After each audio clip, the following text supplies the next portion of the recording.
అయ్యప్ప.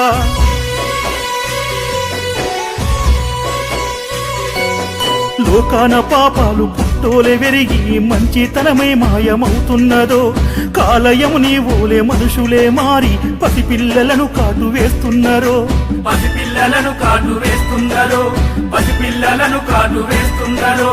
ఆడగూసున్నావు అన్ని చూస్తున్నావు అట్లెట్లా అయ్యప్ప నిమ్మలంగున్నావురా, ఏమి తెలవన్నట్లున్నావురా. ఎత్తెత్తు కొండల్లో నీ ఉన్నగాని ఎంత కష్టమైనా నడిచి వస్తున్నా, గుండెల్లో బాధలు నీకు చెప్పంగా జరనైన వినవేమిరా, ఒక్క క్షణమైన కనవేమిరా.